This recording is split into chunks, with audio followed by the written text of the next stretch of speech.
Hello everyone, welcome to the latest TM Brunsdon market update. I hope that you're keeping fit and well as we move into the new year 2023.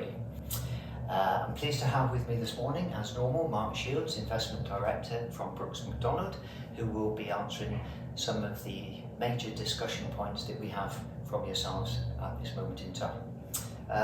Good morning, Mark. Hi, Brian. How are you? Very well. Good man. So Mark, looking at 2022, what observations have you got? Yeah, I mean, obviously 2022 was an exceptionally difficult year for markets, not only risk assets, but more cautious assets as well. We saw an extraordinary year where equities declined by 20% in the US at least, and the bond market declined by a very, very similar amount. And that is not something that happens very often at all. In fact, historically, there have been very few occasions where we have witnessed that degree of correlation between those two markets. So it was an exceptionally difficult period for markets in general, and that did translate through to a difficult period for the portfolios, as areas of traditional defence did not deliver as we would have expected them to. So it was a tough year. And it's kind of been a difficult period, having enjoyed several periods of strong performance. To encounter a year like we had in 2022 was frustrating, to say the least.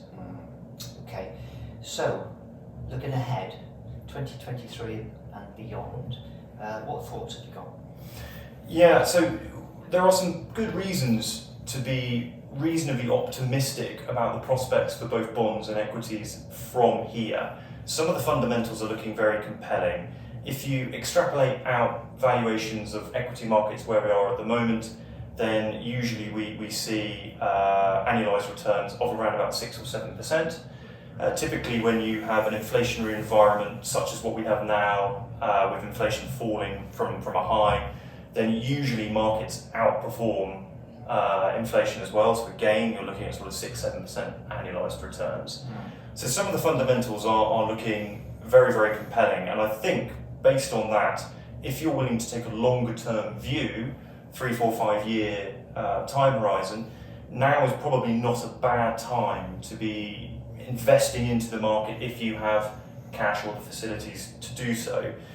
Typically when you see markets fall by 20%, NASDAQ fall by 30%, these are usually good times to put some money to work. Having said all of that, that doesn't necessarily mean that we don't think there is a risk of short-term volatility. There are still risks out there that we need to be very much aware of. Okay, and interest rates, inflation, how do you see that going? So at the moment, we've obviously seen inflation begin to moderate, at least in the US. And in fact, as I'm talking to you this morning, we've seen inflation in the UK begin to roll over very slightly as well. So clearly that's a positive development for that inflationary backdrop. What the central banks, these key central banks such as the Fed, they've slightly changed their narrative to say that they are going to be focusing quite a lot more on wage growth, which is not at historical highs, but it is still above the long-term average. So I think whilst inflation looks to be moving in the right direction at the moment, and if we look at some of the inputs into inflation, they have already moved in the right direction. I think that we need to wait for central banks such as the Fed to become less hawkish before we see markets begin to fully embrace the idea that maybe we're not going to see another series of aggressive rate rises. And we're not quite there yet, we don't think. Okay. The key risks that investors face going forward, obviously the Ukraine and Russia is talked about a lot. What would you say are the key areas to take into account? Yeah, I mean, geopolitics is one, certainly, but geopolitics as an event is incredibly difficult to factor into investment decisions because it can quite often come from completely left field in an unexpected format. So geopolitics is a risk. It's a difficult one for us to really kind of make any decisive movements within the portfolio, like pre-prepare the portfolios for. Inflation still clearly remains a risk. We very much think that whilst, as I said, inflation has been moving in the right direction, if we see that reverse and inflation begin to pick up again, then that would be very negative for the bond and equity market. So we need to be conscious of those two areas. The other risk that I think is very much worth highlighting, that I think has slightly been overshadowed by the inflationary and geopolitical risk, is the corporate earnings risk. At the moment, we have seen corporate earnings, at least in the US, be quite resilient. There's been some names that have disappointed, that the media has latched on to, typically in the tech space.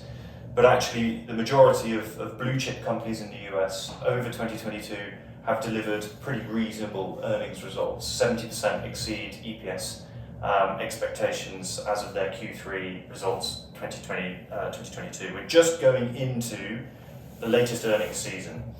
And the risk here, I think, is that if we see those earnings begin to disappoint, then that may trigger a wave of investor nervousness and selling in markets, essentially.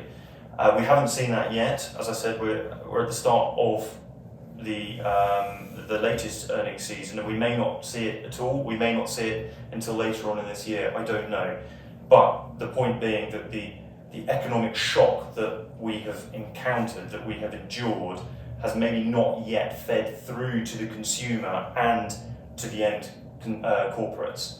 And the risk there is that those earnings do begin to disappoint, and that could trigger another wave of market nervousness. And that is why we still remain positioned in the portfolios for potential short-term volatility if that manifests itself. Okay, and that's how you're adjusting the funds to accommodate that. Correct. We still have a defensive slant in the funds at this point in time, because we just feel that there is that risk of another leg down in markets, and we would rather maybe be a little bit late to the subsequent rally and miss the early part of the uptick, but be sure of ourselves rather than try and go in too early and encounter another fall. Okay, Mark. Okay, well, thank you for that, and thank you for watching. As always, if you have any questions or queries, please be in touch with us. Thank you.